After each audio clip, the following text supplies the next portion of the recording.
ونصلي ونسلم على رسوله الكريم أما بعد أعوذ بالله من الشيطان الرجيم بسم الله الرحمن الرحيم يسألونك عن الأهلة قل هي مواقيت للناس والحج وليس البر بأن تأتوا البيوت من ظهورها ولكن البر من اتقى وأتوا البيوت من أبوابها واتقوا الله لعلكم تفلحون صدق اللہ مولانا العظیم۔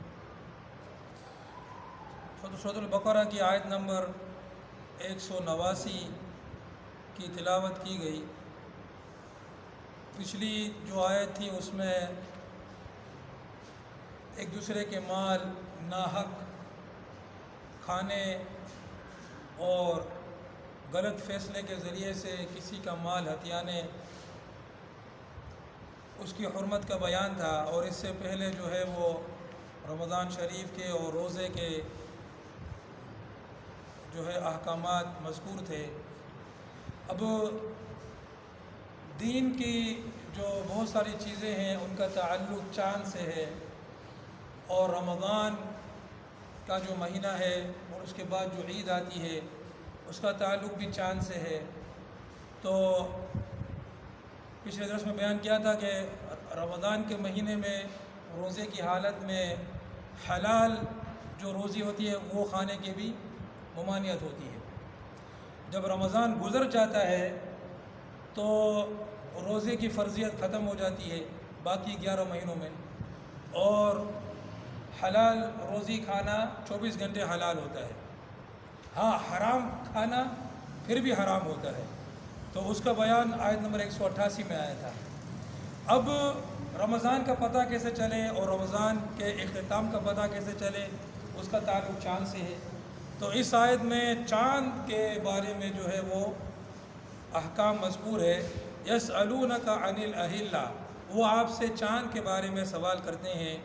قل ہی مواقیت للناس والحج، آپ فرما دیجئے کہ یہ اوقات مقررہ ہیں لوگوں کے لیے اور حج کے لیے۔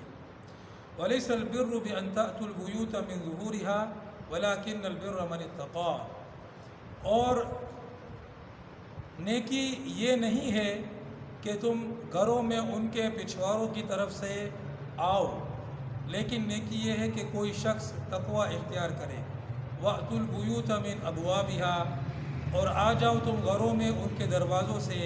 وَاتَّقُوا اللَّهَ لَعَلَّكُمْ تُفْلِحُونَ، اور اللہ سے ڈرو تاکہ تم کامیاب ہو جاؤ۔ تو یہاں پر چاند کے بارے میں ارشاد فرمایا کہ اس سے لوگوں کے اوقات مقررہ جس میں رمضان بھی ہے اور حج کو مستقل ذکر فرمایا ہے، یہ ساری باتیں جو ہیں وہ اس کا جو پتہ ہے وہ چاند کے ذریعے سے پتہ چلتا ہے۔ اور جو آگے یہ جو فرمایا کہ یہ نیکی نہیں ہے کہ تم اپنے گھروں میں گھر کے پچھلی طرف سے داخل ہو، تو یہ ایک جاہلیت کی جو ایک رسم تھی اس کا یہاں پر رد کرنا جو ہے مراد ہے، جس کا بیان ہم تفسیر میں آگے کرتے ہیں۔ تو تفسیر در منصور میں ہے کہ معاذ بن جبل اور ثعلبہ رضی اللہ تعالیٰ عنہ نے عرض کیا، اے اللہ کے رسول، یہ چاند چھوٹا بڑا کیسے ہوتا ہے کہ باریک ہوتا ہے، پھر بڑھتے بڑھتے گول ہو جاتا ہے، پھر گھٹتے گھٹتے پھر باریک ہو جاتا ہے؟ تو ان سوال کے جواب میں یہ آیت نازل ہوئی کہ یہ جو بڑھنا اور گھٹنا جو ہے اس سے لوگوں کے اوقات مقررہ وغیرہ اور حج کے اوقات جو ہے وہ معلوم ہوتے ہیں، اور عورتوں کی عدت کے اوقات بھی ان کے ذریعے معلوم ہوتے ہیں، اور خرید و فروخت کے معاملات میں جو کوئی معاہدہ کیا جاتا ہے، کوئی اجل اور میعاد مقرر کی جاتی ہے، تو اس کا بھی چاند کے ذریعے سے پتہ چلتا ہے۔ تو شریعت اسلام میں چاند کے مہینوں کا اعتبار کیا گیا ہے۔ چاند کے جب 12 مہینے گزرتے ہیں تو زکوٰۃ فرض ہو جاتی ہے۔ تو زکوٰۃ سال میں ایک دفعہ فرض ہے صاحب نصاب پر، تو اس سے مراد سال سے مراد چاند کا مہینہ ہے، جس کو اسلامی کیلنڈر کہا جاتا ہے، جو محرم سے شروع ہوتا ہے اور ذی الحجہ پر ختم ہوتا ہے۔ اس سے مراد وہ شمسی مہینہ نہیں ہے جو جنوری سے شروع ہو کر دسمبر پر ختم ہوتا ہے۔ اگر کوئی اس طرح شمسی سال جو یہ جنوری فروری سے لے کر دسمبر والا جو سال ہے، اس کے مطابق اگر زکوٰۃ دے گا تو 36 سال کے بعد 1 سال کی زکوٰۃ اس پر باقی رہ جائے گی، اس لیے کہ چاند کا جو سال ہوتا ہے وہ چھوٹا ہوتا ہے اور سورج کا جو سال ہوتا ہے وہ اس سے قدر برا ہوتا ہے۔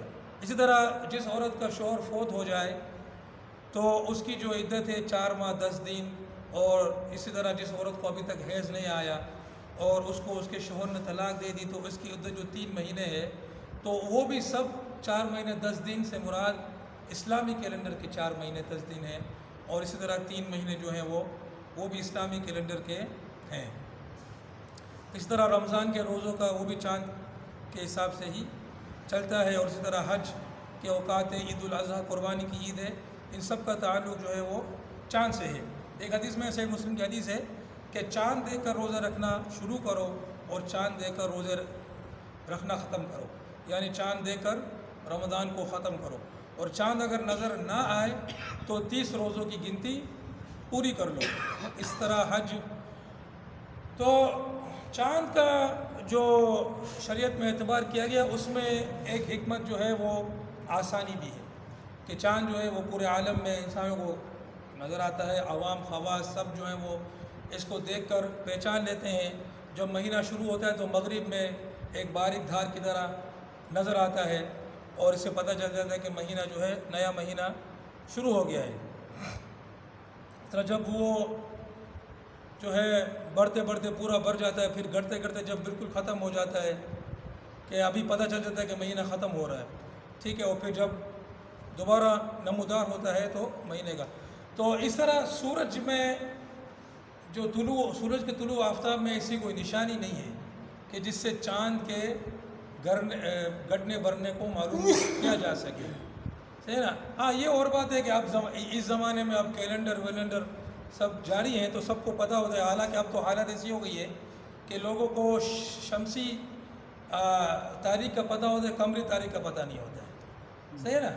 تو یہ تو انگریزوں کا جو وہ لوگ ظاہر شمسی کیلنڈر کے مطابق چلتے ہیں، تو ان کا جو تاثر جو مسلمانوں پر ہوا ہے اس کی وجہ سے یہ حالات ہو گئے ہیں، ورنہ اگر دیکھا جائے تو سورج کے اندر فی نفسی کوئی ایسی چیز موجود نہیں ہے کہ اس سے مہینے کے ختم اور شروع کا معلوم ہو سکے، ٹھیک ہے نا؟ اگر آدمی کوئی جنگل میں ہو، اس کے پاس کیلنڈر نہیں ہے، وہ چاند کو دیکھ کر چاند کے مہینے کا اندازہ کر سکتا ہے، ٹھیک ہے نا؟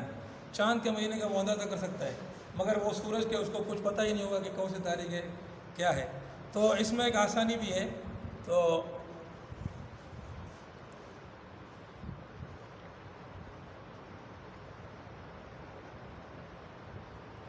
اچھا، پھر جو یسألونک عن الأہلہ قل ہی مواقیت للناس والحج، تو یہ تو اس کا ہو گیا چاند کے جو گڑنے بڑھنے کی جو سوال کیا گیا تھا۔ اب آگے جو فرمایا وَلَيْسَ الْبِرُّ بِأَن تَأْتُوا الْبُيُوتَ مِن ظُهُورِهَا وَلَكِنَّ الْبِرَّ مَنِ اتَّقَىٰ، کہ گھروں کہ یہ کوئی نیکی کی بات نہیں ہے کہ تم گھر کے پچھلی طرف سے آؤ، تو یہ کیا چیز تھی؟ تو حدیث میں صحیح بخاری کی حدیث ہے کہ براء ابن عازب رضی اللہ تعالیٰ عنہ سے مروی ہے کہ جاہلیت میں عرب کے لوگ جب احرام باندھ دیتے تھے تو گھر کے پوچھ سے داخل ہوتے تھے۔ تو زمانہ جاہلیت میں ظاہر جو عرب کے لوگ تھے وہ اپنے آپ کو کہتے تھے کہ ہم ملت ابراہیم علیہ السلام پر ہیں اور ہم ان کی اولاد ہیں، اور وہ اپنے گمان کے مطابق حج بھی کرتے تھے، حالانکہ شرک میں کھلے شرک میں ڈوبے ہوئے تھے، اور نعوذ باللہ جو ہے خانہ کعبہ کو، مسجد الحرام کو بھی ایک بت خانہ بنا دیا تھا، 360 بت اس میں رکھے ہوئے تھے۔ تو مگر اس کے باوجود ان کا دعویٰ تھا کہ ہم ملت ابراہیم پر ہیں اور ہم جو ہے وہ حج بھی کرتے ہیں، تو وہ احرام باندھتے تھے، اور جب وہ احرام باندھتے تو پھر کسی ضرورت کی وجہ سے اگر گھروں میں داخل ہونا تھا اپنے گھر میں، تو پھر وہ کہتے کہ گھر کے سامنے سے اگر داخل ہوگے تو یہ جائز نہیں ہے، پیچھے سے داخل ہوتے کود کر۔ تو اللہ رب العزت نے اس آیت میں ان پر رد فرمایا کہ یہ کوئی نیکی نہیں ہے۔ انصار کے جو قبیلے تھے جب حج کر کے واپس ہوتے تھے تو اپنے گھروں میں دروازوں سے نہیں بلکہ پچھواروں کی طرف سے داخل ہوتے تھے۔ ایک انصاری جو حج کر کے آئے تو وہ گھر کے دروازے سے داخل ہو گئے، تو ان کو جو ہے آڑ دلائی گئی، اس پر آیت بالا نازل ہوئی۔ اب وہ انصاری جو تھے وہ سمجھ گئے کہ بھائی یہ تو زمانہ جاہلیت کی رسم ہے، میں تو مسلمان ہوں، تو وہ گھر کے سامنے سے داخل ہو گئے۔ تو جو آس پاس کے تھے انہوں نے بولا یہ کیا، تم کو بھائی پیچھے سے داخل ہونا تھا۔ تو آیت نازل ہوئی کہ بھائی یہ کوئی نیکی کی بات ہے ہی نہیں کہ تم گھر کے پیچھے سے داخل ہو رہے ہو چھلانگیں مار کر گھر کے سامنے سے، وَأْتُوا الْبُيُوتَ مِنْ أَبْوَابِهَا، کہ اپنے گھروں کو اس کے دروازوں ہی کی طرف سے آؤ. واتقوا اللہ لعلکم تفلحون، اور تقوی اختیار کرو، یعنی نیکی تقوی میں ہے. یہ الٹی سیدھی حرکتیں کرنا، اس سے جو پتہ چلتا ہے کہ ایسی جو اونٹ پٹانگ الٹی سیدھی حرکتیں ہوتی ہیں جو آج کل بھی لوگ کرتے ہیں اور سمجھتے ہیں کہ یہ کوئی دین کا کام ہے، تو وہ کوئی دین کا کام نہیں ہوتا. سمجھے نا؟ ایسی الٹی سیدھی جو ہے نا وہ کلا بازیوں جیسی حرکتیں کرنا، تو اپنی طرف سے کسی کام میں ثواب یا گناہ سمجھ لینا بدعت ہے. اب گھروں کے پچھواڑوں سے داخل ہونے کو وہ لوگ ثواب سمجھتے، نیک کام سمجھتے. اللہ نے اس کی تردید فرمائی کہ نیکی یہ نہیں ہے. نیکی یہ ہے کہ اللہ پاک نے جن چیزوں سے منع فرمایا اس سے پرہیز کیا جائے، اور جس بات کا حکم دیا اس پر عمل کیا جائے. اور ایسی بات کو اپنی طرف سے بنا کر ثواب سمجھنا یہ گمراہی کی بات ہے، جس کو شریعت نے ضروری نہیں قرار دیا یا ثواب کا کام نہیں بتایا. اور گناہ ہے، جیسا کہ جو چیز شرعاً جائز ہو اسے گناہ سمجھنا گناہ ہے. گھر کے دروازوں سے داخل ہونا شرعاً جائز تھا، اس کو گناہ قرار دیا، اور مکان کی پشتوں کو توڑ کر داخل ہونے کو ضروری سمجھا اور ثواب کا کام سمجھا. تو بہرحال تاکہ تم واتقوا اللہ لعلکم تفلحون. اچھا، یہاں پر اس آیت سے یہ قانون معلوم ہوا کہ جس عمل کو اللہ تعالیٰ نے ثواب کا کام نہیں بتایا اور جس کی ترغیب نہیں دی، وہ کسی شخص کے ثواب بنانے ثواب کی چیز نہیں بنے گا، نہ دین کا جزو بنے گا. تو جس چیز کو اللہ رب العزت نے اپنے نبی صلی اللہ علیہ وسلم کے ذریعے سے بتا دیا وہی چیز ثواب ہے. اور ایک مشہور حدیث ہے کہ ایک آدمی جو ہے حضرت علی رضی اللہ تعالیٰ عنہ کے دور میں عیدگاہ کے اندر عید کی نماز سے پہلے وہ نفل پڑھنے لگا. تو حضرت علی رضی اللہ تعالیٰ عنہ اسے روک دیا. اس نے کہا بھائی میں تو نماز پڑھ رہا ہوں، نماز تو ایک محبوب عمل ہے، ایک نیک عمل ہے. تو حضرت علی نے فرمایا وہ تو ٹھیک ہے، لیکن نبی اکرم صلی اللہ علیہ وسلم نے اس طرح نہیں کیا. انہوں نے عید کے دن عیدگاہ کے اندر عید کی نماز سے پہلے نماز نہیں پڑھی، بلکہ عید کے دن تو فجر کے بعد نفل پڑھنی ہی نہیں چاہیے، اپنے گھروں میں بھی نہیں پڑھنی چاہیے، عیدگاہ میں بھی نہیں پڑھنی چاہیے. اس کے بعد تو عید کی نماز ہوتی ہے، ٹھیک ہے نا؟ عید کی نماز اور فجر کی نماز کے درمیان میں نفل نہیں ہے. تو جس چیز کو نبی اکرم صلی اللہ علیہ وسلم نے نہیں کیا ہے تم اس کو نہیں کرو. تم اس کو کرو گے تو ہو سکتا ہے تم گمراہ ہو جاؤ. تو چاہے عمل محبوب ہو فی نفسی ہی، لیکن حضور پاک صلی اللہ علیہ وسلم کے بتائے ہوئے طریقے پر نہ ہو، اس کام کو ثواب سمجھ کرنا یہ ناجائز ہے اور یہ بدعت ہے. اور اس کو تقرب الی اللہ کا ذریعہ نہ سمجھ لیا جائے اور یہ عقیدہ نہ رکھا جائے کہ وہ دین ہے. ابھی نبی اکرم صلی اللہ علیہ وسلم نے پورے دن خاموش رہنے سے منع فرمایا، اور ایک شخص کو نبی اکرم صلی اللہ علیہ وسلم نے دیکھا کہ وہ دھوپ میں کھڑا ہے. اس کو کیا ہوا؟ نبی اکرم صلی اللہ علیہ وسلم نے پوچھا. لوگوں نے عرض کیا اس نے نظر مانی ہوئی ہے. اس نے نبی اکرم صلی اللہ علیہ وسلم نے حکم دیا کہ اس کو سائے میں چلا جا. تو ایسی باتوں کو اپنے اوپر، اب حضور اکرم صلی اللہ علیہ وسلم کا ارشاد ہے کہ جو اللہ پر ایمان رکھتا ہے، آخرت پر ایمان رکھتا ہے، فَلْيَقُلْ خَيْرًا أَوْ لِيَسْكُتْ، یا وہ اچھی بات کرے یا وہ خاموش رہے. ٹھیک ہے؟ اب دن بھر خاموش رہنا اور اس کو سمجھنا کہ یہ سنت طریقہ، یہ بدعت ہے. ایسی کوئی چیز ہماری شریعت میں نہیں، نبی اکرم صلی اللہ علیہ وسلم کی شریعت میں نہیں. تم اچھی بات کرو، تم تو ابھی اچھی بات کرنے سے بھی رک گئے ہو، بالکل اپنے اوپر خاموشی طاری کرنی. تو یہ جو ہے وہ اس آیت سے یہ قانون نکلتا ہے. اور ویسے بھی جو احادیث ہیں اگر ان پر غور کیا جائے تو ان کی جو اصل ہوتی ہے وہ قرآن شریف کے اندر سے ان کا جو اصول ہوتا ہے. بہت سی حدیثیں بدعات کے اوپر کہ جو ہمارے دین میں نئی چیز کو پیدا کرے گا، نئی چیز کو بنائے گا، وہ مردود ہے. جو کوئی ایسا عمل کرے گا جس کا ہم نے حکم نہیں دیا وہ مردود ہے. ٹھیک ہے نا؟